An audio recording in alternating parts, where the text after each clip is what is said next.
그런데요, 이 시점에 이재명 대표가 오늘 민주당사 당원존에서 라이브 방송을 진행했습니다. 최근 복당한 민형배 의원과 함께였습니다.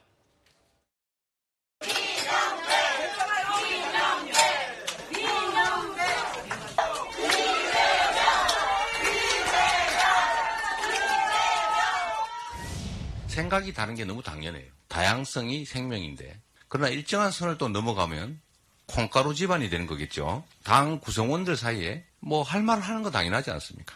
이게 억압이 되면 민주주의라고 하는 게 숨 쉴 수 없기 때문에 저는 꼭 필요한 거라고 봐요. 다만 표현의 방식들이 폭력적이거나 억압적이거나 모욕적이거나 사실에 기초하지 않은 허위이거나 왜곡이거나 이런 거는 사실 공동체를 해치지 않습니까? 그래서 그런 것들은 철저히 우리가 또 자중해야 된다. 가짜뉴스를 비판하면서 우리끼리 사실도 아닌 허위사실에 기초해서 비난, 비판하면 되겠어요?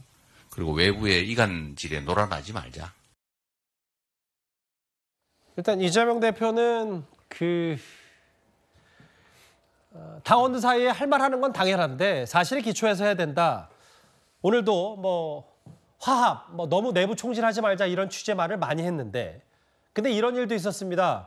최근에 김남국 의원 의혹에 대해서 자성을 촉구한 청년 정치를 향해서 집단으로 괴롭힌 사건 하나가 있었습니다. 전당대회 돈봉투 의혹과 김남국 의원 가상화폐 투자 논란은 더불어민주당의 무너진 도덕성을 상징하는 사건입니다. 전국 대학생위원회는 청년 세대의 눈높이에 맞출 수 있는 정당으로 거듭나기 위해 앞장서 혁신의 목소리를 내겠습니다. 정치는 기본적으로 새로운 희망을 만들어내는 것입니다. 우리 더불어민주당의 청년미래 연석회의가 청년의 입장에서 새로운 미래를 만들어내는, 희망을 새롭게 만들어내는 그런 중요한 역할을 해주시길 기대합니다. 청년의 나라로 더불어 미래로. 청년 정치에 대해서 꽤 이재명 대표 강조하긴 했는데 근데 실제로 또 다른 면에서는 이재명 대표의 강성 지지자들이 이 김남국 의원 코인 의혹에 대해서 기자회견을 연 청년 정치를 향해서 이런 일도 있었다. 어떤 현상으로 받아들이세요? 저 말에 바로 위에 있네요. 카톡 감옥이라고. 저런 것 때문에 어떤 그 학교 어린 학생들이 극단 선택을 하거나 그런 경우도 있었죠. 이재명 대표가 말을 참 잘 하셨어요. 저런 때 말은 칼이 된다고. 칼로 사람을 난자하는 거랑 마찬가지예요, 저게.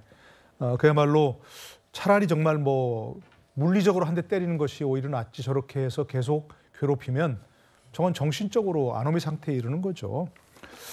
저렇게 된 걸 보면 민주당 이재명 대표가 저런 식으로 얘기 많이 했죠. 내부 총질하지 말자라든가 얘기했는데 지금 민주당 상태를 보면 영이 전혀 서지 않는 그런 상황이에요. 정말로 혼돈 상태가 임계점을 향해 다다르고 있다는 생각이 들고요. 지금 한번 생각해 보십시오. 우리가 한참 동안 이재명 대표 사법 리스크를 얘기했잖아요. 그런데 또 갑자기 드러난 게 송영길 전당대회 돈봉투 사건이 또 벌어졌죠. 그다음에 또 한참 얘기하다가 또 김남국 의원 코인 사태가 또 벌어지면서 계속 얘기하고 있죠. 그 사건 하나만 벌어져도 이게 굉장히 큰 정말로 정치 집단에 해치될 수 있는 그런 상황인데 이게 세 개가 계속 이어져 있고 지금 잠잠해 있지만 없어진 게 아니잖아요. 이런 것들이. 그런 걸 보면 이거는 정말 임계점을 향해 다다르고 있고 과거 민주당 정말 김대중, 노무현 이런 대통령이 이어오면서 우리나라의 민주주의 한 축을 담당한 중요한 역할을 한 정당인데 이렇게까지 정말 아수라장인 집단이 되어버렸다? 이건 정말 아쉬운 일이라고 할 수밖에 없죠. 예. 꽤 김남국 의원 코인 의혹으로 심리적으로 많이 갈라서 있는 듯한 민주당 얘기 하나하나 만나봤습니다.